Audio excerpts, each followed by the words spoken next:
Die. Hoorah. Ooh. Man.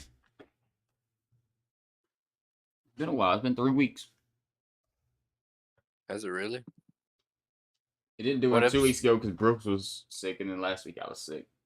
That's right. What episode are we on? 39. 39. I believe. That's what I put, so I hope so. Yes. Yeah, last one we did was NFL free agency has started.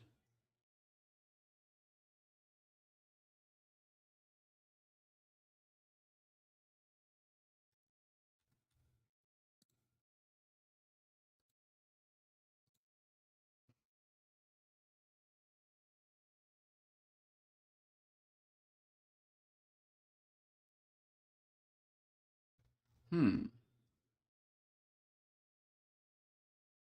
just kind of want to kick right into it? Yeah, I'm taking just one little note real quick.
First Phrase Podcast.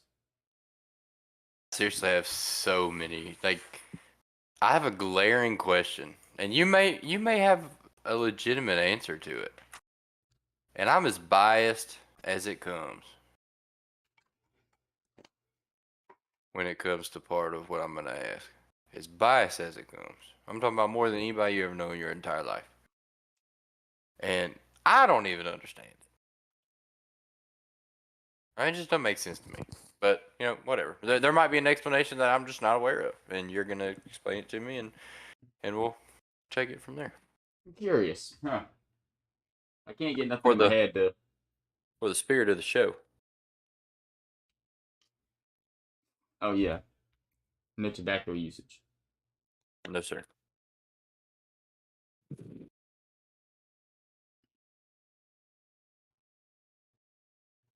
I had to apply some salted caramel chapstick right quick before we get rolling. Whoa. Get some chapped lips. What episode did you say this was? 39. Pull one more thing. Onward. I can't believe it's baseball time.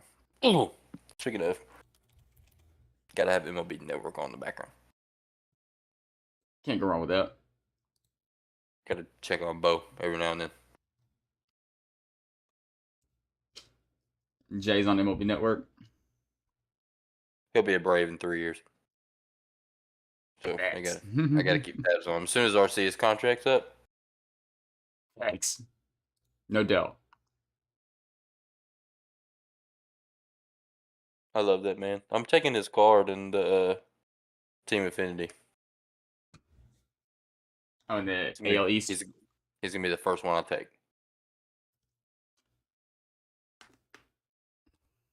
And there's some dogs in there. Kind of a pitching masterclass right now between Alek Manoah and Zach Greinke, by the way. I see that. Those have got to be two of the most likable pitchers in the MLB. I can agree. Manoah, 6 innings pitched, 1 hit, 4 walks, 4 strikeouts. Greinke had a Yeah. good day. 6 innings pitched, 7 hits, 1 run, 1 walk, 4 Ks. Mm-hmm. Freaking Manoah got shelled last week. Opening day. I can tell. 6 innings pitched. He has no runs, and he has a 4.82 ERA on the season. And he got demolished. His fastball's down for some reason. Hmm. His slider's like 91, or sinker's like 91 right now. That's interesting. I don't know why. Boy, I'm just pulling up. Otani got a .75 ERA. He's ridiculous. I'm just pulling up the Braves schedule so I can follow along with dates.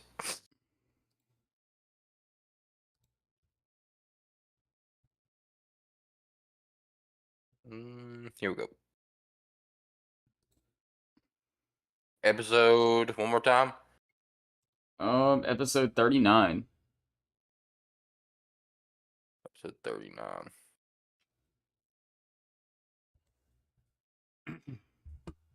Well, these seeds are pretty good, but they're not as good as the barbecue. With the pickle, Yeah, the pickle, I mean, it's solid. but barbecue seeds are tough. I like ranch and I like barbecue. Big ranch guy. I like ranch. I'm braving you are. Alright, I'll go ahead and get a countdown. We'll get this thing rolling. In 3, 2, 1, we are live. Welcome in, boys and girls, to the Peach State Tailgate Sports Podcast. I'm Kenny Cochran, joined by my co-host, Mr. Jake Hill. Oh, yeah. Episode 39. It's been a short sabbatical, about 3 weeks since we've been on here. A lot of things going on. We had some sickness on my side of things, sickness on Jake's side of things, and then just overall life, man.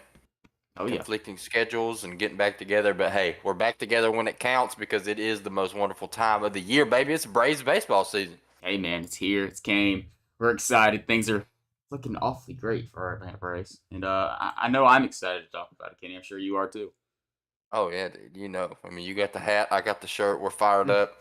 It was a day game earlier, so we already got to see the boys go out there and handle some business. And, I mean, I guess let's just kick this thing right off, dude. How good does it feel to start off hot? Dude, it's crazy. I mean, we've been Braves fans for years, obviously. Obviously the rebuild years you didn't expect much, but over the past, 4 or 5 years, I don't think this Braves team has won a game on opening day since 2017. I mean, it's been years, and then you look at this hot start we got on. I don't want to go too far ahead, but I mean, 5-1 right now through the first 6 games, 2 series against the Cardinals and the Nationals. You got to feel really, really good about that. Obviously, the National Series is a series you look at. You want to win at least 2 out of 3, which the Braves did win 2. And then you look at the Cardinals series. That's a series that you look at. Cardinals are a playoff contender. They're a World Series type team, and like I said, I don't want to jump too far ahead, but we definitely handled business in St. Louis. No, dude, and it's crazy to think too because, like you mentioned it, I don't think we've won an opening day game in however many years. And I mean, think about what's going on in the league right now. 5-1, like you just said with the Braves, second best record in the league to the Tampa Bay Rays, who have the best record in the MLB in the past 6 seasons. If through the first 6 games of the year, like, I mean, this is not only is it record breaking in general, but it's record breaking for the Braves, especially in recent memory. Because I mean, we're just notorious for starting off slow and then things pick up in September. It's just what always happens. And look at last year. I don't want to say last year was a slow season because we still, we're a 100-win team. But last year was just a prime example of the starting off the year banged up and bruised up and not at your full capacity. And then as the year goes on, you see the Mets collapse. So everybody knew the Mets were going to collapse. We predicted that on here for 3 months. But the Braves just play their best baseball towards the end of the year. And the best way to capitalize on that is to start playing better earlier. And I think one key factor going into this year is the depth on this team, dude. We've seen injuries plague this team every single year from different things. I know you talk about the World Series run where Ronnie went out and we didn't have him and still won the World Series. That was amazing and just a testament to this coaching staff and the management staff and the teams and, AA bringing in the right guys with Soler and Rosario and Jock. And being able to build the team around who we already have, minus one of the most electrifying players in baseball. But aside from Ronald, look at Mike Soroka. Look at Ozzy Albies. Like, look at all the rookies that have come up. Like, this has been, we've seen no shortage of not ideal, whether it's injuries or just guys missing time or just having a young guy that's, unproven. Like, there have been situations through the past few seasons that would be typically not ideal for a team. And to start off this year, I mean, still in that same boat, dude. I mean, we haven't seen Kyle Wright pitch yet. Mike Soroka got a late start. Max Fried's on the 15-day. Like, the team's not healthy completely, and you start off 5-1. Like, that's already check number one. It's different this year. Yeah, 100%. Now, we have suffered some stuff to the pitching rotation. Obviously, you mentioned Max going down on the shelf after opening day. Kyle hasn't shown up yet. That's going to be coming soon. And Bryce Iglesias, a guy that's also in the IL, big time. Yeah. Obviously, everybody knows he's one of the best, back-end relief guys in baseball. But the good thing about this year that's different is that lineup is 100% right now. I mean, you look at the Braves team right now, we're not missing anybody in that lineup, and it's really, really showing in these games. I mean, you're seeing damage done throughout the lineup. 1 through 9, we're seeing damage. And the best thing to me is just seeing these guys at the top of the lineup really start the season, hot. And to me, the number one guy that is not surprised me, but has impressed me the most is Ronald Acuna. He started at the very, very top. This dude has come back, and he is 110% healthy right now. You can tell by his play. And the outfield, he's got a ton of range, gunning people down. Obviously, at the plate, we've seen him beat out, 2 or 3, infield singles. Also having a crazy, crazy good amount of, high exit velocity hits, hard hit percentages through the roof right now. And then, you talk about guys like Matt Olson, number 2 hitter. He has definitely had a little bit of like a hot and cold start to this season. But, the games that he has performed well in, he has performed very, very well. So that's impressive. Austin Riley's doing his thing still, kind of getting the groove of things. He's had a couple of extra base hits over the past couple nights. And, Darno is on fire right now. Darno is getting, seems like every time you turn on the game, Darno is 3 for 4 with, 2 singles and a double. So this Braves lineup has really, really, really started the season hot. And I think that's really what propels us.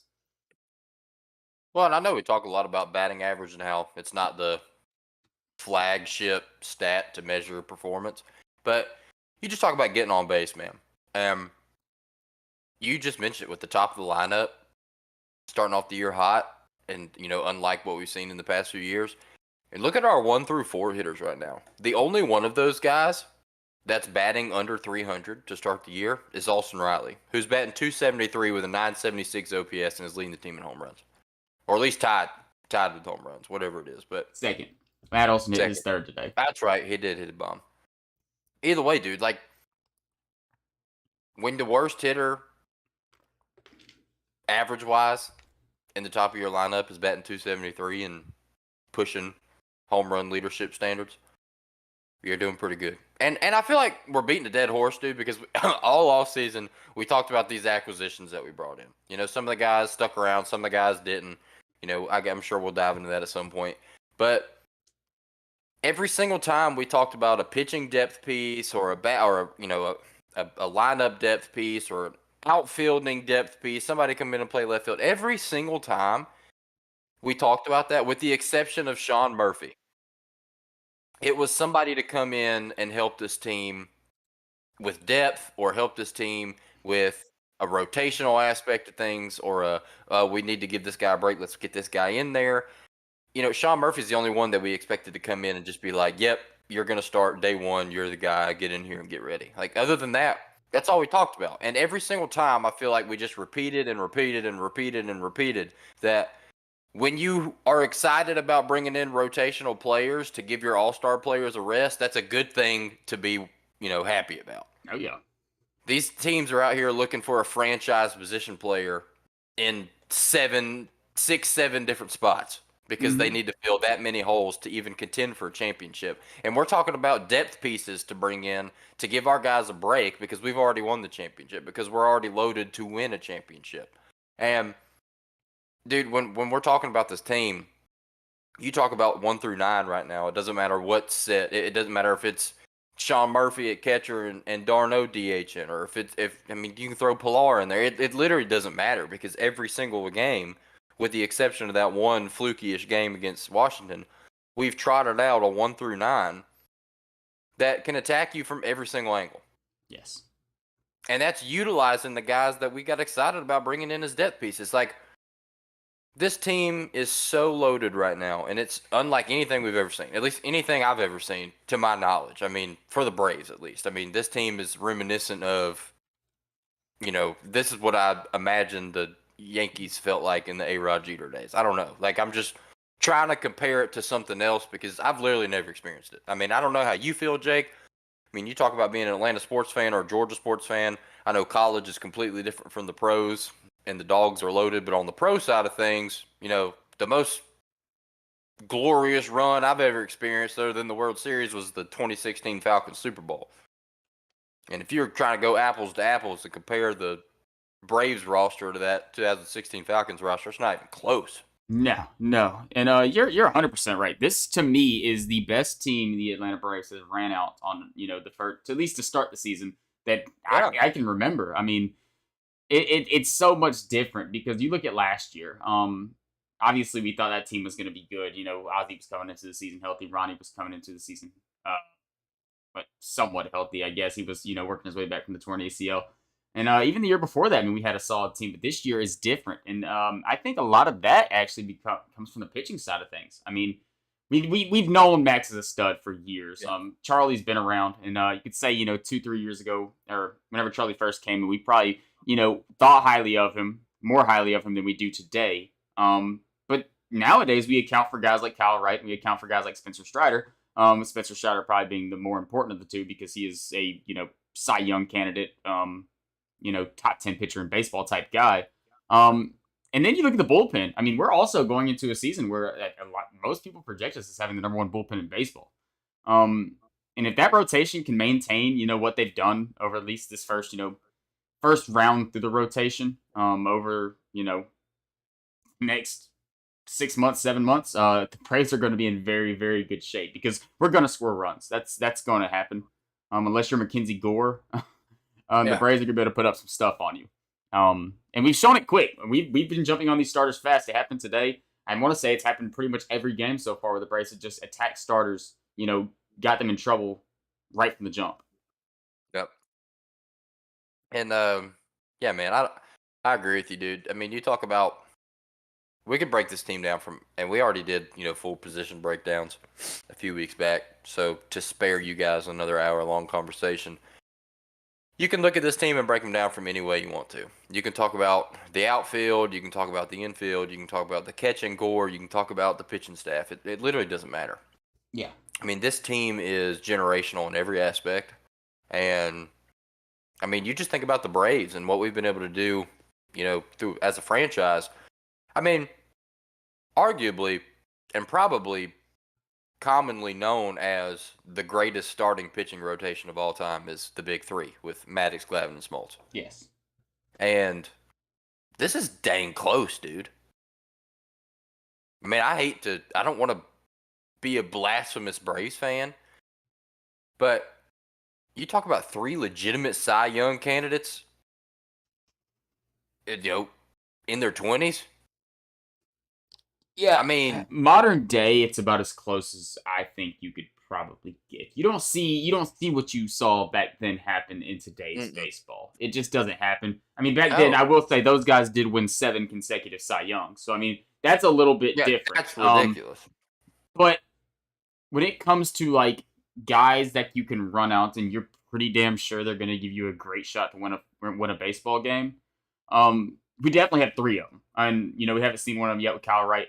But I mean, hell, you look at this list, extended. I mean, Charlie, if Charlie can pitch a game like he pitched earlier in the week against St. Louis, we're going to be just fine. He, didn't give up a long ball, which is a huge thing for Charlie. We know that really bit him last year. And I don't think he hit any batters, which is another thing that bit him last year. I think Charlie, if he can maintain that, he'll be just fine. We talk about Dylan Dodd. I want to talk about him more a little bit later on because, good God, that dude is a beast. And I mean, Bryce Elder. Look at what Bryce Elder came up and did today. 6 innings pitched, no runs, 3 walks, 3 strikeouts, something like that.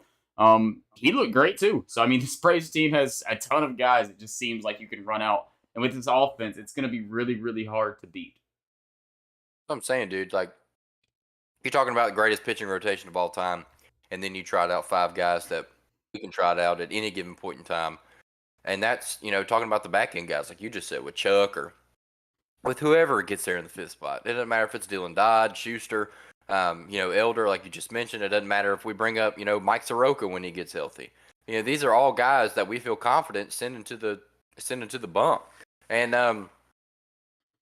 the first 3 guys you mentioned with Max Fried, Spencer Strider, and Kyle Wright. We haven't seen Kyle Wright pitch this year, but Spencer Strider came out there and looked incredible. Mm-hmm. Max looked great. I mean, you talk about second in Cy Young voting, National League Rookie of the Year runner-up to a Brave, and then Kyle Wright, who I believe got some Cy Young votes as well and led the league in wins or whatever. Led league in wins. It's just crazy to think that these are all coming from 20-something-year-old dudes that have had very, very limited playing time, in the bigs, other than Max Fried, who's been a staple in this rotation for 3 years now. But it just goes to show, man, that if you do things right and you treat people right, like this Braves staff is known for, and guys love playing in Atlanta. It doesn't matter who you ask; they love the morale, they love the coaching staff, the managing staff, whatever, the facilities. I don't know what it is, but they like being here. You see guys take more team-friendly deals in Atlanta than they do anywhere else, and it's because they enjoy playing here. And I think if you put good players with good people in a good location, I mean, it's going to be a good team. It doesn't matter. Have we gotten lucky? Of course, dude. I mean, you bring in a guy like Ronald Acuna, and then you trade for a guy like Matt Olson, pair him up with Austin Riley, and throw him out there in the field, and you've got 3 generational talents. And then you don't even consider bringing in Michael Harris, who ends up being the Rookie of the Year. Ozzie Albies coming back from injury, trading for Sean Murphy, still having Travis d'Arnaud in there. Like, it's just the Braves come at you from so many different angles, and it's just hard to really pinpoint it right now. And I know we're riding high because we're starting the year hot, and we've never started the year hot before. And if we were talking any other time, we'd probably be beating ourselves up right now. But, dude, at the end of the day, it's a great time to be a Braves fan. And we need to enjoy this team, dude, because this is I don't think this is something a lot of fans get to experience. Yeah, and it's so nice. You mentioned it, bringing all these guys in, having such a good morale going around the city. But a lot of teams' championship windows are tight. I mean, Yeah. you look at the Chicago Cubs; they won one a couple years back. Kansas City was competing for one. The Mets had made it to a World Series and then went downhill, and then now they're back, somewhat near the top. Whenever you get close to that window where you can win a championship, obviously teams want to push very, very hard. Now, we'll say this, the Braves have done that differently. You don't see the Braves going in at the deadline trading for a 34-year-old outfielder that, is having a career year that has 1 year left on their deal, or in the final season of their contract. That's not what the Braves do. Now, they might, I mean, whenever you talk about a lower-end guy like a Soler or like a Jock Peterson or even like an Eddie Rosario who's still currently on the team, but now nowhere near like the big time deals, because we don't have to. We develop our own guys. We know what type of guys we want in our system. They're definitely confident in those type of guys, and I mean, that's setting us up for a decade of championship contention compared to a year or two that some teams get to see. Yeah, and that's the beauty of it. I mean, and there's the other teams that stick around like this, like I mean, right off the dome, the Houston Astros. Mm-hmm. The You see them Yankees. lose. Yeah, you see them lose pieces. Teams like that, even the Dodgers. I mean, they lose pieces. Obviously, the luxury tax and the way that these teams can structure their deals are a little bit different, but those are teams that can lose guys, bring guys in, and never really, lose their stride. And the Braves really entered that realm about 3 years ago, and obviously you saw that result in the World Series win 2 years ago, and it's just it feels good, man. I mean, the way that AA is really planning for the future, locking some of these guys up to good, team-friendly deals and long-term deals, and then bringing in the young guys. And you saw the big fiasco with Vaughn Grissom, Braden Shoemake, and Arcia to start the year. And obviously Arcia is playing, very, very good right now, so nobody's complaining about it. But just think about what that means for the organization. I mean, what is it? An extra year of team control if Vaughn stays in AAA until June 10th or something? Yeah, I believe it's something like that. I mean, it's just they're just one step ahead when it comes to things like that and setting us up for the future. And yeah, we're set up to win now, obviously, but man, run through this roster and look at these guys and look at the age next to their name. It's this is not just a one and done type deal. It's been a while since we did a podcast, so I thought it'd be funny to kind of mention this. The wild roller coaster with the shortstop job was because I think last time we did the podcast, we all kind of thought Vaughn had the job.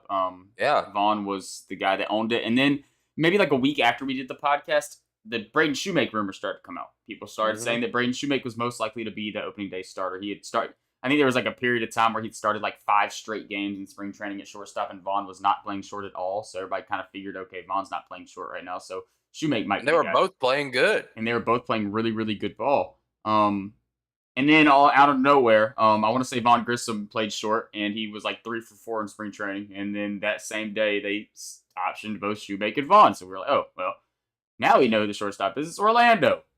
Ryan's pulling something out of his pocket. AA's pulling something out of the pocket. And now, I think they have a good move. They sent down both guys. Right now, Shoemake is playing second base, and Gwinnett, and we have Grissom playing short. The reason behind that is they're pretty confident in Shoemake's defensive abilities at short. They kind of know what they have there. He's an above average defensive shortstop. Where Vaughn Grissom, that's more of his problem, is his defense. So we got Vaughn down there getting some defensive reps. Obviously, Shoemake he needs to work a little bit more on the offensive side of the ball before we start to see him. And the good thing is both these guys, I think they're both athletic enough and, have enough ability and tools that they could be guys that could be, utility guys if that needs to happen. Obviously, we look at Vaughn very, very highly, probably more highly than we look at Shoemake. We look at Vaughn as being that, future everyday starting shortstop. But, I mean, you look at a lot of championship contending teams. I mean, a lot of these teams do have that super utility guy on the team. So, I mean, it's not really an insult to say that. I mean, Chris Taylor's a damn good baseball player, and he is a utility player. Exactly. I like that a lot. Jeff McNeil's a damn good baseball player, but he is a utility player. He play wherever the hell he needs to play. Exactly right.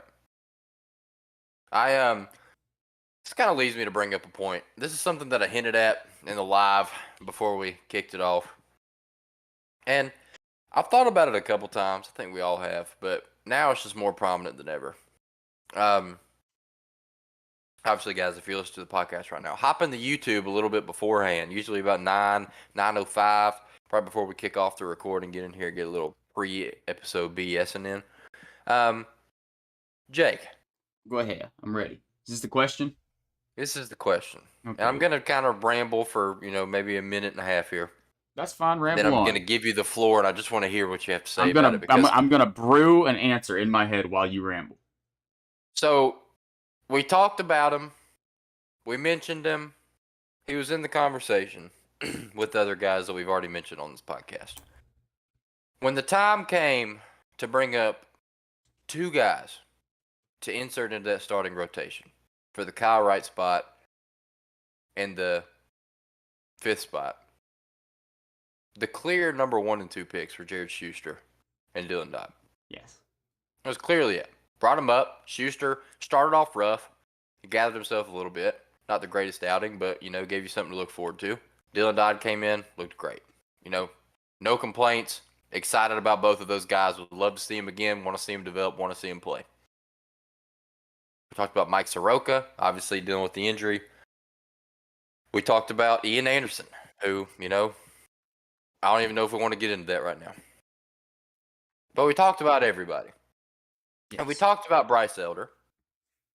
But when it came time to bring 2 guys up to fill those spots, Bryce Elder was not either one of them. Bryce Elder has started in 10 Major League Baseball games for the Atlanta Braves. In those 10 games, he has posted a 2.5 ERA. He's pitched 60 innings with 53 strikeouts, 26 walks, and a .213 opponent's batting average. He's 23 years old. He's younger than both Schuster and Dylan Dodd. Yes. Started in 10 games and posted a 2.5 ERA. Why has he not stuck around? Okay. So, I don't have his game log in front of me. I do not have his game by game basis. Now, I will say one thing that did hurt Bryce Elder early on in his career. He came up last year, early on in the season, and he looked phenomenal from the jump. Um, the one concerning thing about Bryce Elder is how many walks did you say? 26 walks in 50 innings? 60 innings. In 60 innings. Bryce Elder's pitching ability isn't really a pitching ability that can allow walks because he is definitely more of a pitch to contact guy. He did have a game against Miami last year, I want to say, where he struck out 10, which was an outlier. He also had a complete game shutout against, I want to say, Washington last year. So we did see, some great things near the end of the season. Bryce Elder started the season hot with the Braves, ran into some good teams, and started to struggle. His role then for the rest of the season was to be a spot starter getting ready for playoff, and we saw him face. I want to say he made 3 starts near the end of the year, 2 of them against either Washington or Miami, and then the other one was against either Washington or Miami. He faced 2 teams twice, or one team twice, and the other team once. So we were definitely running him out against lower end competition. Um, and I want to say that he had a relatively rough spring this year. So it is a very, very weird thing. He also mentioned Jake Odorizzi was somebody that was clogging up that roster spot last year. He kind of had to be a guy that was making starts. I think that's kind of what the Braves wanted to do with him. This year was different. It was surprising because you look at Bryce Elder. Bryce Elder is a guy that even though most people might not look at his ceiling as being very, very high, and even I don't. I don't think Bryce Elder is a 2. I think Bryce Elder is probably more of a 4 or a solid 3, a really good 4. Definitely a great 5. His ability to miss bats is what kind of worries people, and I think they just wanted to kind of send him down to work on that control a little bit more. And obviously, this year was a little bit different because with the stellar springs we saw from both Schuster and Dodd, it kind of felt like that had to be the move. I will say they did send down Elder pretty early on in spring, so they didn't really give him too much of a look, which was interesting. Now that he has had a chance, though, and obviously Kyle Wright is knocking on the door. I want to say April 11th or something like that is going to be the time he could be activated from the IL, and he's going to be activated right away because I'm pretty sure he's going to be ready. Yeah. That's going to open a lot of eyes. So you're really going to give most of these guys one more time for the rotation.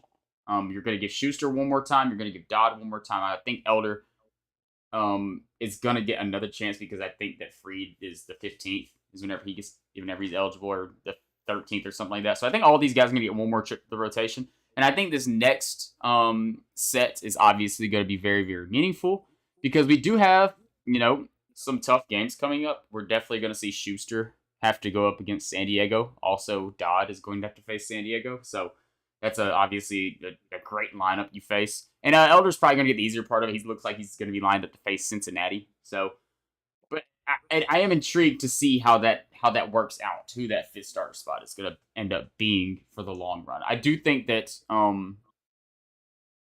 barring nothing else, it's tough. I think that we are destined to see I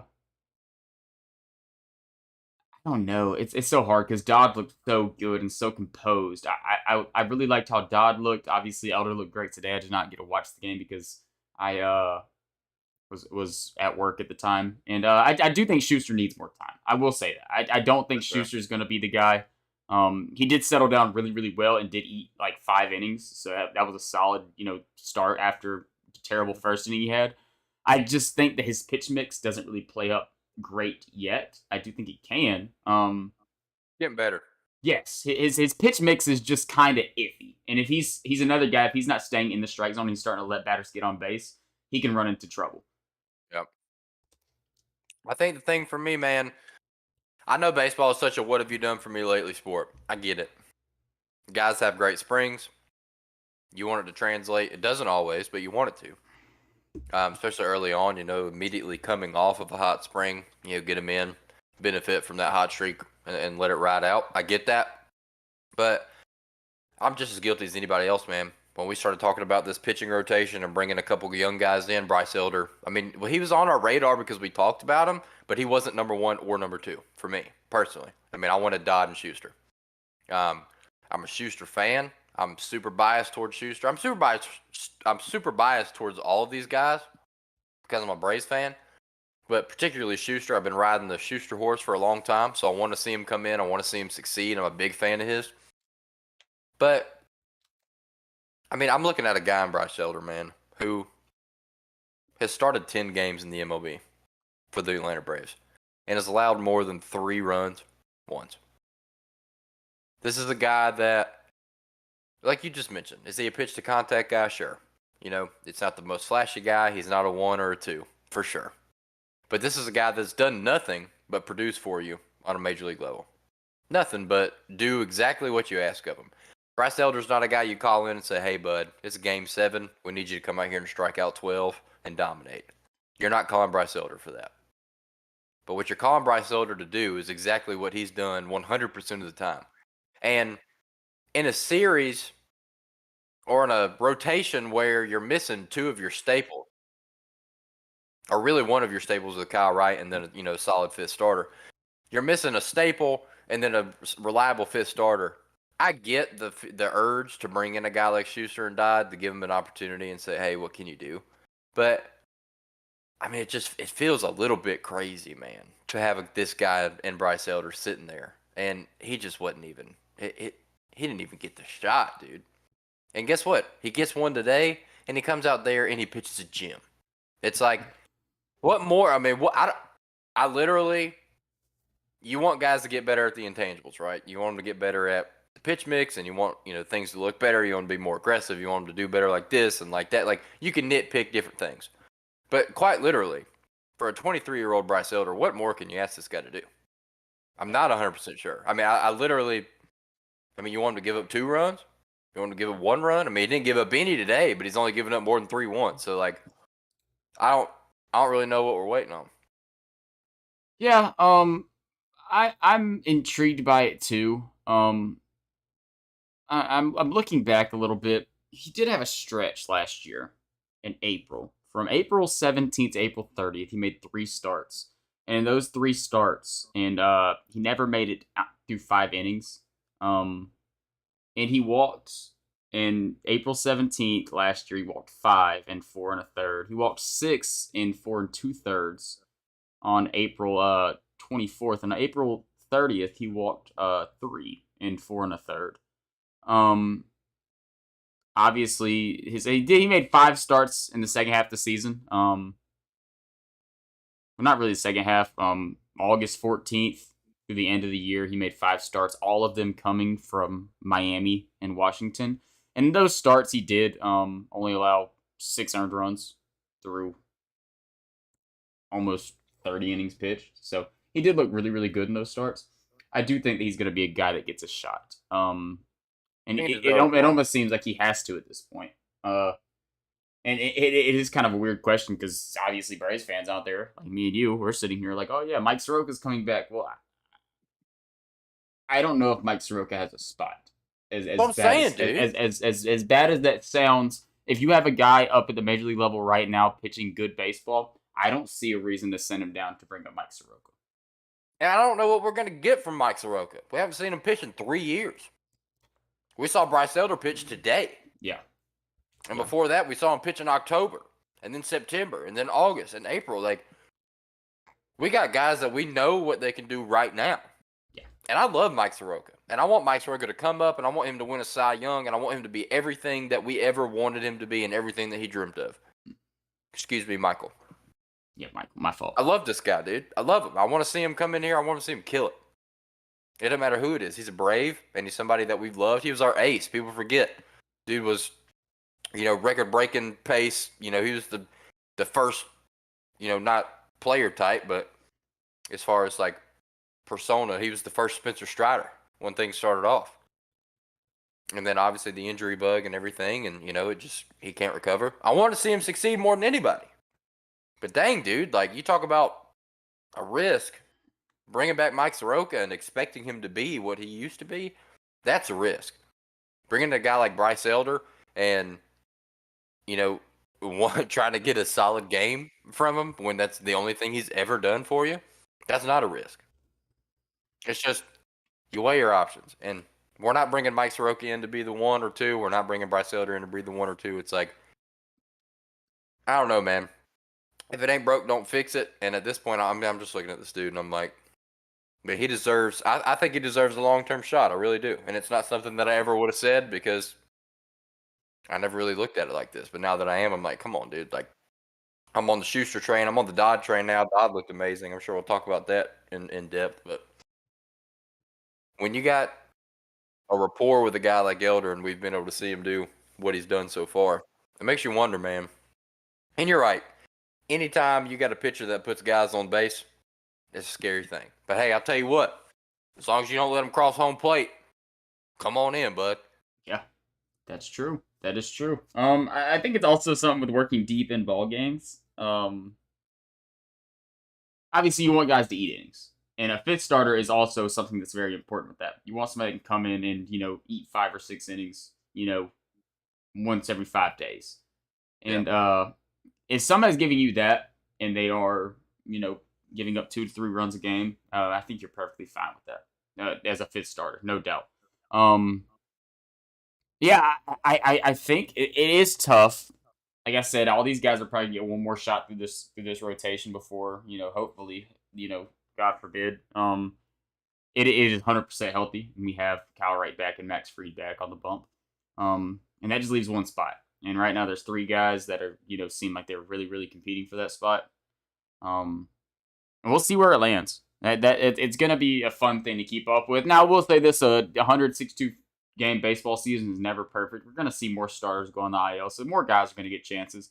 That's where we're going to see like a guy like Mike Soroka or Michael Soroka really get a shot at some point. I'm sure we'll see him at the major league level at some point this year due to something like that. Hell, Jesse Chavez might go on the shelf for a couple weeks and they decide to call Mike Soroka for a long relief role. Who knows? There's a lot of different routes to the majors.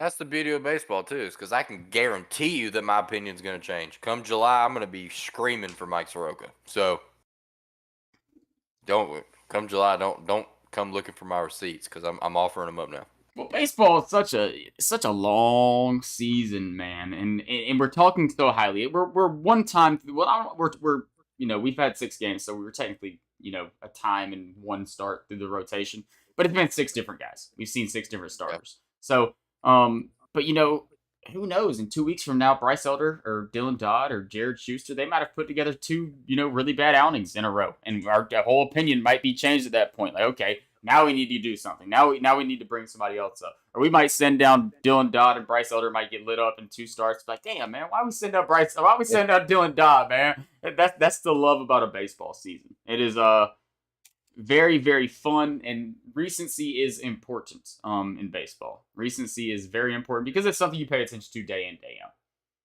What have you done for me lately? I mean, we legit saw Matt Olson strike out 4 times yesterday and go had 3 extra base hits in today's game. So it's it's an interesting thing.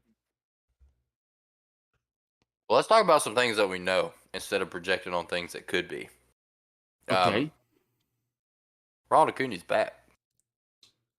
Oh, 100%. Ronald Acuna looks fantastic. I mean, we've been saying this forever that Ronald Acuña is one of the best baseball players in the world, and probably, I mean, in my opinion, the most electrifying player in the MLB. I agree. And the injury and coming back last year and being kind of iffy with the injury situation really kind of hindered us being able to see that. A full off season and being healthy, playing in the World Baseball Classic, coming back in spring training, getting a couple games in, and starting the year. Ronald Acuna is full-fledged MVP candidate. 100%. When I look at a list of people that can change the momentum of a baseball game,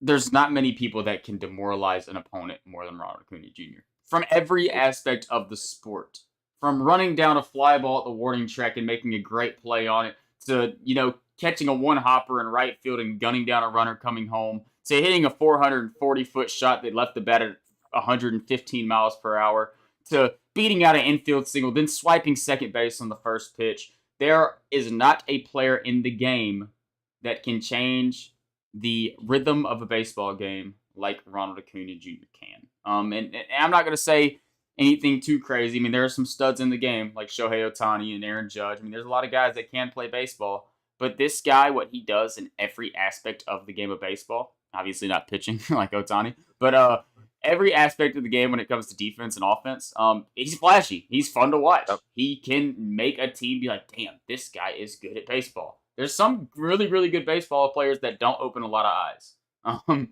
Look at Jeff McNeil in New York. He's a really good baseball player. Won the batting title last year. But when you're Yep. watching the Mets play, you're not sitting there like, damn, this guy's an ultra talent. Like Ronald Acuna is the complete opposite. He jumps off the board in every aspect of the game. And I feel like he's added layers to his game. I don't know if he just got older, smarter, wiser, whatever, but he's getting on base. His on base percentage is 433 right now. Yeah. Like when you think Ronald Acuna, you think go out there, swing out of your shoes, do the shimmy and shake and the LeBron celebration, trot your way around the bases, and stunt on everybody. I mean, 27 at bats. This dude's about 370, 433 on base percentage, over 1,000 OPS. I mean, 17 total bases. He's already he's got 2 stolen bases so far. Like every single part of his game that we've seen flashes is back completely. I mean, this is 2019 Acuna right in front of our eyes, and it's crazy to think that we haven't seen him in so long, because you start thinking, 2019 season MVP candidate, 2020 COVID year, 2021 the ACL, last year coming back from the injury, missed a lot of time. Like, this is the first full season that we've been able to see Ronnie since, it's 3 years, dude. Yeah. And remember the ACL season, the World Series season. I mean, Ronnie was the best player in baseball through the first half. Yeah. I mean, I want to say a week or two before the All-Star breaks when he tore his ACL, and he was the favorite to win the NL MVP from then. Obviously, you mentioned 2019. I want to say that was the year that Ronnie had almost hit a 40-40 season, over 40 Yep. home runs, like 37 stolen bases, really close to a 40-40 year. You're 100% right. Hopefully, unless something crazy happens, like another fluke injury, we get to see another full year of Ronnie. And you're right in the aspect of I feel like people have underrated Ronald a little bit. And it's kind of mismatched too, because he has been like kind of favored to win MVP. I've seen a lot of people as the MVP picks, but I've also seen a lot of people like kind of saying that Ronald Acuna is not that great. Yeah. I think it's again because Ronald's a guy, when everything's due round out, he's probably going to be closer to like a 270, 275 hitter. But that number doesn't matter. Like, to be No. realistic, if Ronald Acuna is walking and getting on base any type of way, hitting home runs and doing what he If you're does, getting on base 43% of the time, it doesn't matter what your other numbers look like. no. I mean, it's kind of the Bryce Harper effect. People, fell down on Bryce Harper for 2 to 3 years when his batting average dropped down to like 220. And that's Yeah. more drastic than what we're talking about with Ronald. But I mean, hell, you look at Harper those years. Harper still had like a 390 on base percentage. People still did not Yeah. want to pitch the ball to him. Like, it's a weird thing. And with the lineup that the Braves have constructed, like we mentioned earlier, Ronald is the perfect piece to be leading that off. Because we like I said, we've seen it so much already this season. I want to say every game of the St. Louis series, he led off the game with a single, it seemed like. Today, he led off the game with an infield single. He beat out a weak ground ball, beat out the first, and he gave Matt Olson a chance to get him home. So, I mean, it just, when he's healthy and he has the burst he has, when Ronald's 100% healthy, he's a different type of player. And I think people are going to start really seeing that as the weeks go on and people kind of start seeing counting stats start to add up. I tell you what's really unfortunate with Ronald Acuna, Jake. We talked a lot about the 40-40 season, and it's just not going to happen. You're looking Because at Matt Olson keeps hitting doubles. facts. Hey, man. Ronald's going to have to go on the first pitch, or he's not getting 40 steals. Yeah. Facts. Like, dude, Matt Olson, I mean, we're talking about guys that we know what they can do. And Matthew Olson, dog. Joker's going to strike out, bro. He's going to strike out. He going to strike out. But it doesn't matter, because my man is hitting 308 with a 357 on base percentage and 1,100 OPS, and is leading the team in home runs with 3, leading the team in RBIs with 7, and total bases with 20. This man is killing it right now, dude. And I love him batting in the 2-0. Yeah, it's perfect. It really gets the game started off with the thump. It's kind of funny to me that the strikeout number is relevant, but not so much in today's game. People are really worried about strikeouts as much as they used to. But there are a select number of fans out there that still do kind of concern themselves with the strikeout numbers, the batting average numbers, and stuff. And those are the people that cannot stand Matt Olson. Those are the people that said Matt Olson had a down year last year when he still hit the 80 extra base hits. Matt Olson is going to do what Matt Olson does. He's going to play great defense at first. And he is batting, like you said, he's batting 308 right now. Don't expect that. And he's going to hit 40 bombs. But he's going to hit 40 bombs. He's going to hit 40 doubles. Matt Olson is an extra base hit machine. And that is exactly what you want hitting behind a guy like Ronald Acuna. Because guess what? If you strike out, Ronald's probably going to take second anyway.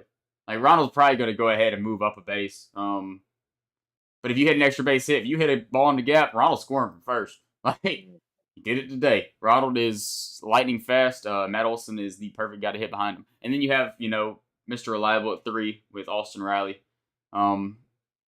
Best top 10 hitter in baseball over the past 2 to 3 seasons. He is that guy.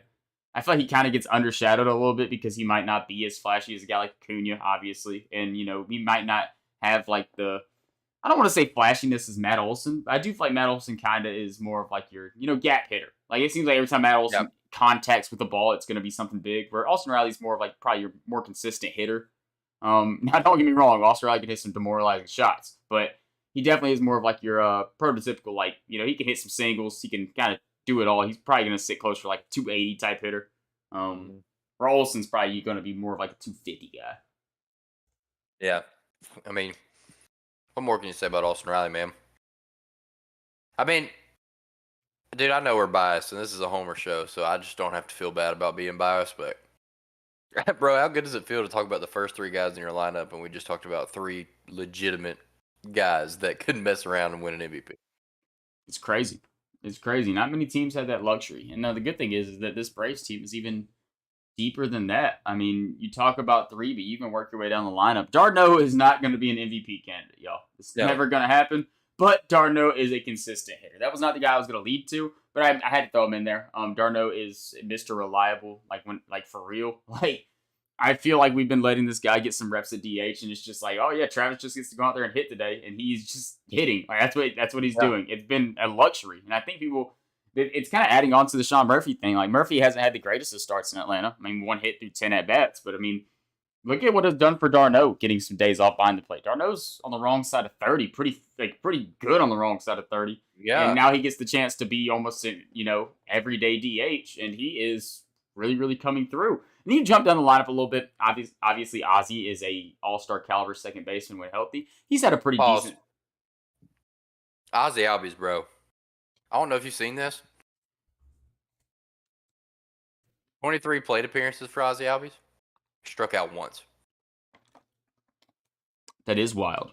I see that now. Yep, 1 strikeout, 23. He's always been a pretty good, put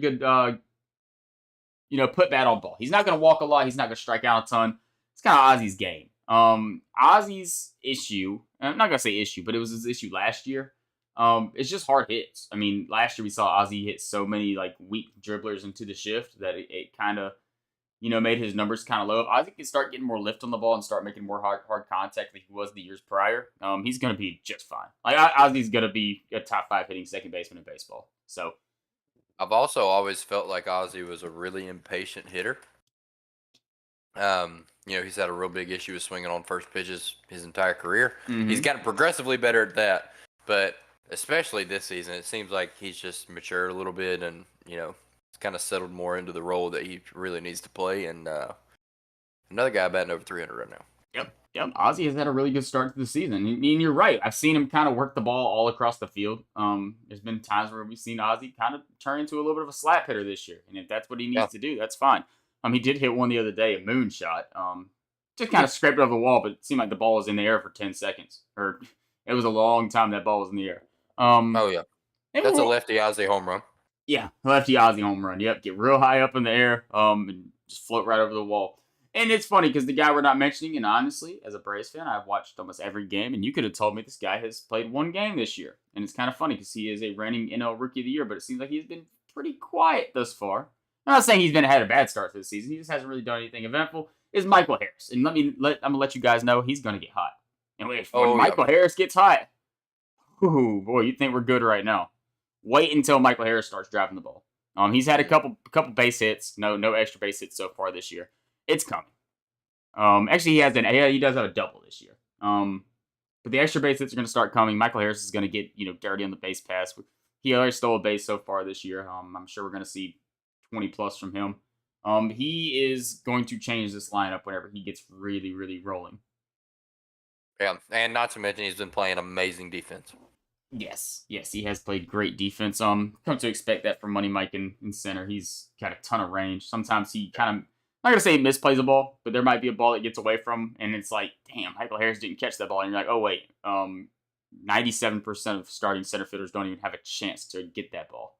Um, I saw something today that said that Michael Harris is the pettiest player in the MLB because he's struggling to get hits right now, so he's just stealing everybody else's. facts. That is true. And we kind of rounded out the lineup. And this is so funny to me that this is your problems in your lineup when you talk about Orlando Arcia, Eddie Rosario, and Marcelo Zuna. Obviously, Sean Murphy as well. I'm going to tell you now, and don't get me wrong, these guys have not had the greatest start to the season. Eddie has not really, seen a ton of play time. We've seen Marcel get a good bit of games. He's played in 5 of the 6 games so far. That's a pretty good problem to have in a lineup like this. When you have so many sure hitters near the top, and then you have guys that are like thumpers at the bottom. Mhm. Marcel has 1 hit in 17 at bats. I will say this: I have not been too upset with how I've seen Marcel. I feel like it's going to come around. I do think he is hitting the ball pretty well right now. I've seen him have a couple hard hit balls, lining to the third baseman. Hopefully, he starts turning some of those into hits. But man, he crunked one the other day, and Marcelo Ozuna is probably top 4 on this Braves team when it comes to like true power. When it comes to guys that can like absolutely obliterate a baseball. I'm gonna say top 4 because I don't think he's up there with Matt Olson, Austin Riley, or Ronald Acuna. I think those guys are kind of different. But I think outside of those guys, when it comes to a guy that like comes up to bat and just gets a hold of one, I think he's up there. Marcelo Ozuna can crank a baseball. Eddie's gonna get hot. We saw in the World Baseball Classic. I do think that kind of takes more of a toll on people. Obviously, you're playing more legit baseball earlier on in the year. I think you kind of get adjusted. And Sean Murphy's going to be fine. The hits will start coming around. We didn't really get him Yeah. as a huge offensive guy. I don't think that people understand that that's not really his main value. We've seen his main value already kind of play out so far this year. His main value is his defense behind the plate. Good luck running on this cat because he will gun you down easily. Yeah, it doesn't matter how big the bases are, buddy. Mm-hmm. And Sean Murphy, I mean, he's only seen the batter's box 10 times, so he'll get more reps. One thing about Marcel I want to say, you mentioned it, 1 hit and 17 at bats. That could be a little bit of a misleading stat, and I'm glad you hit on it a little bit, but he's not striking out a ton. He's drawn 3 walks. He's drawn second most walks on the team so far, and, by far less ABs than a lot of other guys. And he's hitting the ball hard. He's just having a hard time finding the grass. Mm-hmm. I think it's going to come around, man. We've been on this train, Kenny. Me and you have been on Yep. this train of saying that Marcell Ozuna is going to come back around. We've seen him play way too much good ball, and he's not a defender no more. I mean, actually, I will say this. Marcell has looked better in left field this year than he's looked in the past. Way better. Marcell looks more athletic this year than he has in the past, which is weird. He looked less athletic today with Eddie playing left because Eddie looked good. Eddie did look good. I saw some of the plays Eddie made. I also saw Eddie make a sliding catch 2 days ago. He came in, he pinched hit for old Kevin Pillar late in the game. Came in, made a nice defensive play.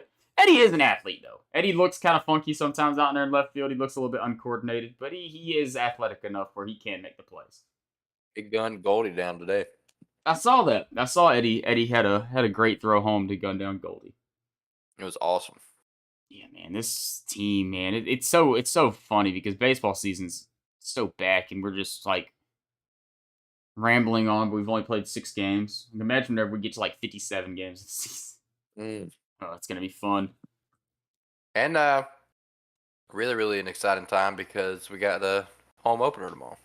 Yep, home opener tomorrow. I will be in Atlanta on Friday night for Game 2 of the San Diego Padres series. I want to say that is lined up to be a Mr. Jared Schuster start against Nick Martinez. So that's going to be pretty fun. I don't think Schuster is announced yet, but I'm pretty sure it's going to be his.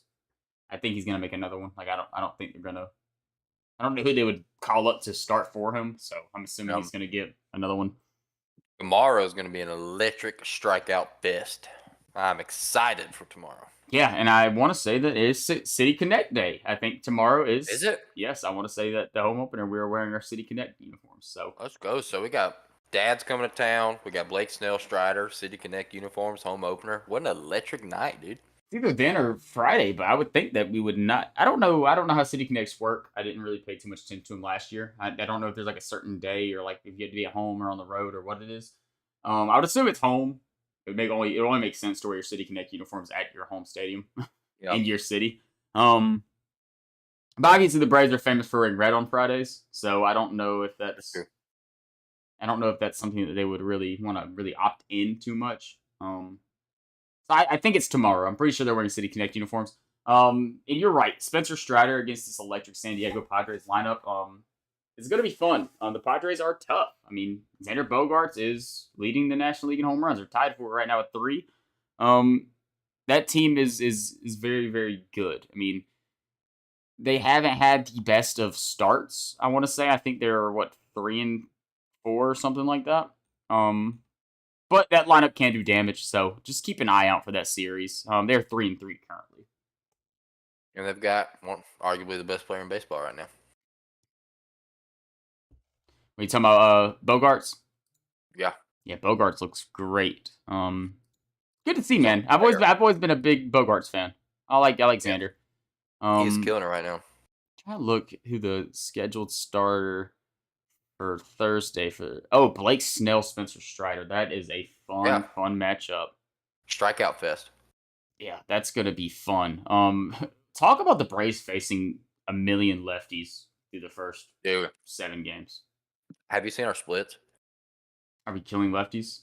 We are murdering lefties. I mean, what we played 6 games, but we faced 4 lefties. I'll tell you. I just had them pulled up. Corbin, Gore. Today we faced a righty with McCollus or Michaelis, however you want to pronounce it. We faced Josiah Gray in the last game against Washington. Or not the last game, the second game against Washington. Gore was the last game. Who did we face? Matt. We faced Matt. He's a lefty. Who was the game? Who was game 1 of St. Louis? Monday. Jake Woodford. He was a That's righty. Yeah, I think Woodford's a righty. So we faced 3-3. 3 righties, 3 lefties so far. But it has felt like we faced a lot of lefties.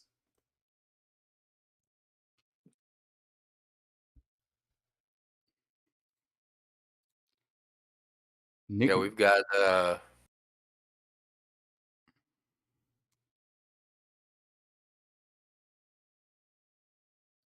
where are we at? Bear with me.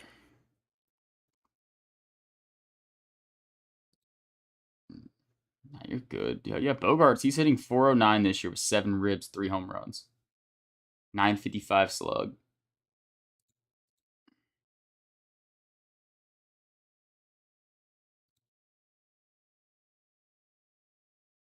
Talk about Seth Lugo being a starter this year with San Diego. Yeah, dude. He's been playing good. Yeah, 1 game, 7 innings pitched, 4 hits, 1 run, 7 Ks. Look at some of their stats right now. Musgrove's on the 15-day. Tatis obviously suspended. He's going to be a big ad when he gets back. It's going to be nice to see the Braves back at home, really. That's what Oh I'm my excited gosh, for. yeah.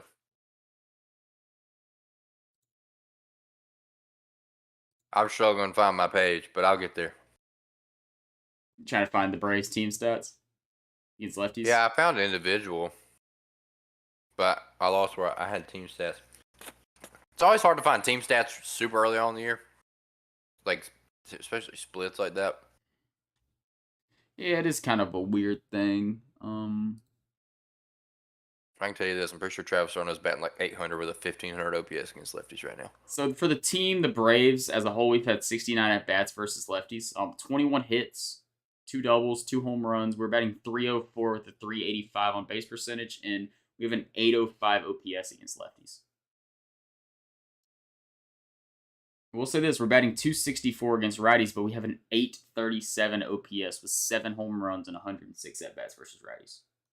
Macking them boys. So we're hitting for a higher average against lefties, but we're hitting with more pop against righties. I think we got 5 players in the lineup that are batting 350 plus against lefties. Damn. It's crazy. We're also pitching very well to lefties. Opponent batting average of 169 against lefties as a team. Versus righties, opponent batting average of 306.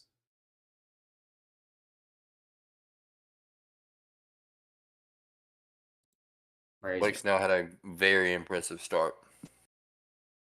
in his first go around. I don't believe it. I don't believe it. He's got like a 6 ERA. Well, he got hit around a little bit, but he struck out 9, and I feel like Blake Snell doesn't strike out that many people. Maybe I'm tripping, but when I watch Blake Snell pitch, I feel like he's not a strikeout god. And he struck out the same amount of guys as Spencer Strider. Yeah, I'm looking at his game log last year. He had a couple starts. He had one start that had 13. He's so. Yeah, maybe I'm He got tripping. a couple pretty good ones. He strikes out usually about 6, 7. He'll get some against the Braves. Pitched against Philly. Well, that was last year. This year, who we faced? Colorado. Yeah, Colorado. 4.4 and a third, 6 hits, 3 runs, 93 pitches. So they made him pitch. Yeah, it did. And that's only with 1 walk. 4 and a third, 6 hits, 1 walk. A lot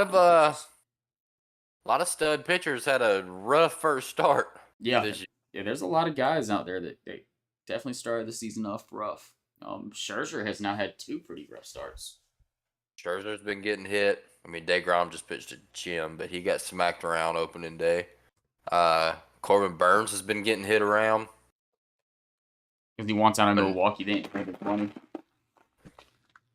Manoah got smacked opening day. I'll tell you who looked great. Talk about Sandy Alcantara. Boy, 1 hit shutout against Minnesota. You want to know the time of that game with the new rule changes? What was it? 1 hour and 50 minutes. Oh my word, I'd be so upset. Actually, I think it was a 3-hit shutout. I think it was 6 total hits among the teams. Both teams had 3 hits, and the Marlins had 1 run. Also, Kenta Maeda has had a really good start to the season. Minnesota. Good to see Maeda pitching good ball. Hey, who else? Looked really, really good. Mr. Grayson Rodriguez. Oh, yeah, he did start today, didn't he? Made the Major League debut. Yup. 5 innings pitched, 4 hits, 2 earned, 5 strikeouts, 83 pitches. Yeah, not bad. Not bad for the first one. I want to say he went on like a little bit of a roll too, right? Retiring batters. Yeah, he gave up his 2 runs in the first inning. He got a notification that said he had retired like his last some odd amount of batters. Unfortunately, he was playing across from Mr. Jacob DeGrom that threw 92 pitches in 6 innings, gave up 2 hits, 1 earned, and 11 strikeouts. Yeah, DeGrom is a monster. I like that Texas team. Dude, you and me both. I really, really like that Rangers team. I think that they could make some noise this year. I mean, it's a tough division. It's a tough crowd you're playing against, but hey, you gotta do something. They're out there playing in the AL West, so I mean, you have Seattle, you have the Angels, you have Houston. Got some dogs out there. You do for sure. Dylan Cease impressed again today. Dylan Cease is a guy. Spencer Strider, the American League, is what I would say. He's very, very fun to watch. Like I said, the Brewers, they swept the Mets. NL Central won that battle. I guess they had to get back on the Braves sweeping the best team in the NL Central. And it happened in a walk-off fashion. Old Garrett Mitchell walk-off home run. I'll say he has 3 bombs in the year, and nobody probably ever heard of him before the season started. Nope.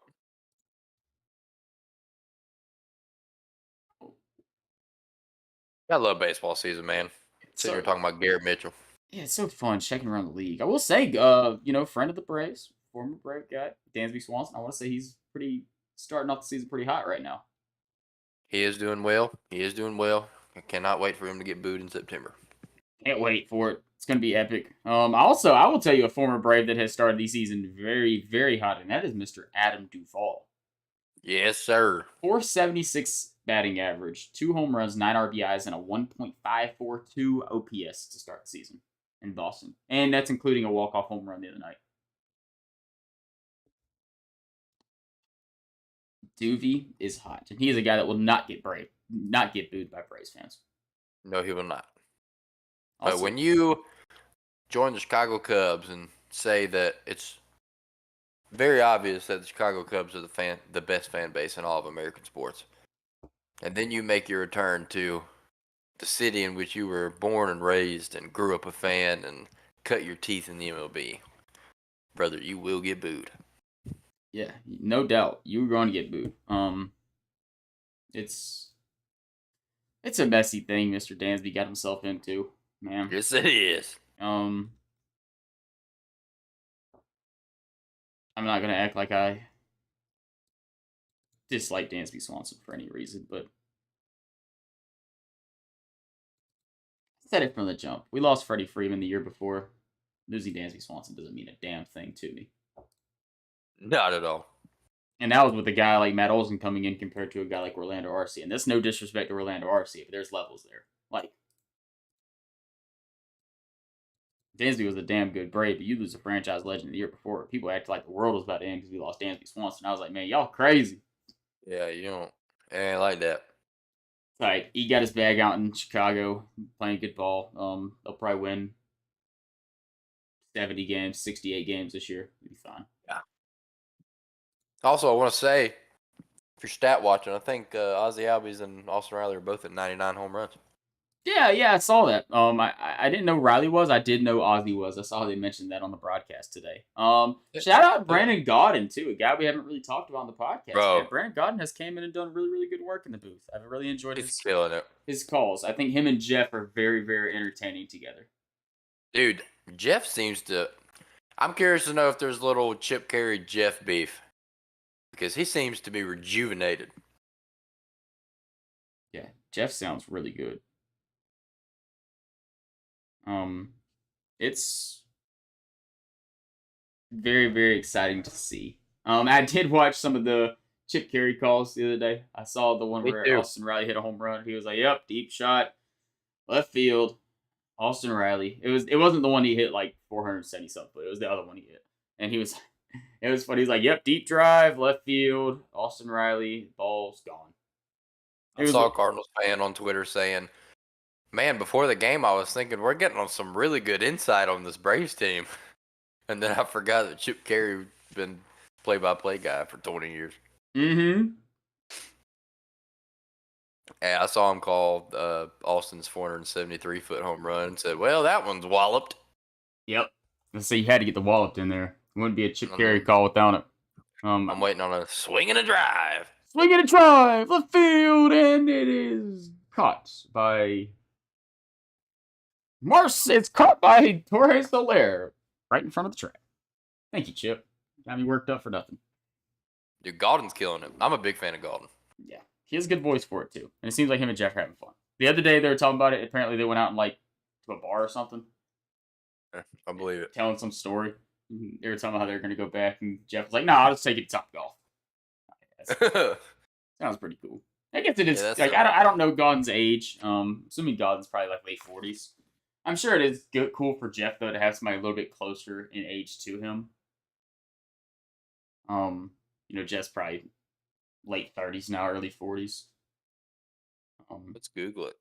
I don't know how old Brandon Gaudin is. I'm gonna say 48. 39. Brandon Gaudin's 39. Yep. Oh yeah, so they're definitely having fun. Yeah, man. This Braves team, everything's been great, even to the broadcast. Same age. Same exact age. That is, yeah, they're having fun, man. This Yep. season's already been kicked off right. Godin might be the good luck charm too. Telling you. At 5-1 with Godin in the booth. Thank you, Brandon. I was ready to see Glav get back in there for a little bit. Yeah, bring him on. I think Glav's supposed to do like 60 games this year. I'm ready to see more Moilo. Moilo. I will say I'm hoping that'll this. come with the home games. If you're a fan of this podcast, I'm sorry to say this. Maybe it's just that Brian Jordan not in the booth no more that Braves are winning games. Let me tell you this right now. There is not one thing about Brian Jordan being absent from this Braves season that doesn't make it better. 1,000%. 1,000% sure. And it's hilarious to think that he turned down the Braves. It That is they hilarious. that they offered to bring him back and he said no. I'm I sure it's won't- something to do with the Apple TV thing. Cause I want to say he was the main guy they had last year. Probably getting banked from that. But dude, Brian Jordan is terrible in a booth. Oh, it's terrible. Oh, it's so bad. Brian Jordan is that old baseball player that the way he talks, you would think he was Hank Aaron. Yeah. But you'd really love to see Ronnie get a little bit down on that ball. What? Shut up, Brian. You think he has insight for? He knows how to make every single player on the team better, Yes. Yes. which is absolutely terrible. And Jordan. I will say I am missing a little bit of Paul Bird down in the dugout. Yeah, no birdie. It's Missing a been little tough. Birdie. I know Birdie has some issues. Prayers out to Birdie. I know his wife's doing better. There's some Yep. pretty weird stuff about that. Saw he posted something, said he almost lost his wife in the off season. What happened? She had some health condition or something. She's fine now, but said he wanted to take the Goodness. year off after that. I was like, yeah, I don't blame him. Love you, Birdie. Love you, birdie. All I need is what's the Valley guys? Trevor There's what? Scales. Which one's the young black dude? Trevor Scales. I love him. Yeah, Trevor Scales is awesome. He does the Hawk stuff too. I'm about to say I've seen him do the Hawk stuff. Yeah, Trevor Scales need- is really good. Trevor Scales, Moilo, Jeff, Brandon, obviously Kelly Cruel. Kelly Cruel's a goat, Yeah, Kelly Crew's good too. and Birdie. What about Greeny? You leaving out Nick Green? Oh, I do like Nick Green. I do Nick like Nick Green's Green. solid. I'm tripping. Nick Green's solid. I like Nick Green. He I think he was hammered yesterday because he was slurring every word. I don't know. I Probably think he so. might have been at the bar with Gordon and Jeff. Probably so. But bro was struggling to get some words out. But yeah, I like Greeny. Nah, I'm happy you mentioned Trevor Scales, man. I will say that. He kind of, ever since Jerome Juranovic retired, it's kind of seemed like we had a little bit of a void there. And, like the Valley pregame and stuff. Jerome was awesome. Jerome was really good for a long time. But Trevor Scales is really, really, really good. I enjoy him a lot. He kind of brings some energy, right from the get-go. I like him too. I just can never remember his name. Yep, Trevor Scales. I want to say that is his name. He was actually used to be a college football player, I want to say. Really? Yeah, I think Trevor Scales is actually Probably a dog. yeah, he was I want to say, yeah, he played, he was a running back at Harvard. So he's a genius. Yeah. That's good. Yeah, Trevor Scales. I'm a fan of his as well. I don't really keep track of a lot of stuff. I know some people probably will tell you exactly when he joined. Like I thought this was Chris Medlin's first year, and apparently he's been on the Braves for 2 years now, 3 years now. I did not know that. Really? Yeah. But Scales is good.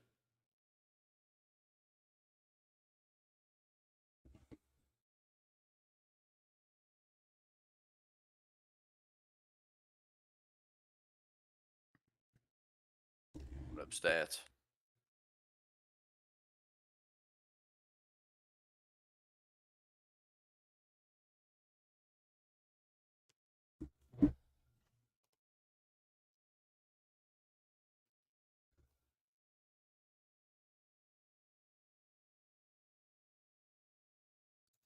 Can't, dude. I just can't wait. Have you seen the Ludacris commercial? I don't think I have. You haven't the City Connect commercial with Luda? Yeah. I've seen it. I know what you're talking about. City Connect one, Like yeah. in the outfield with like jacked up diesels. Mm-hmm. And oh, it's so sick. Yeah. But I Dude. didn't pay attention when you were talking about when are we wearing them. I didn't pay attention to what the date was. I will I say just this. assumed. The first City Connect program in MLB The Show, you know, last year they did it. Yeah. The first one is the Braves, and it comes out on Friday's content release. So it's got to be Thursday. You would think Friday's content release has a Braves team, as a Braves City Connect conquest map and stuff. Oh, that's cool. By the way, MLB The Show is not everybody. We talked about it for a long time. It's finally out. Me and Kenny have been grinding. Teams are looking fantastic. We're balling out. Teams are looking good. One sec.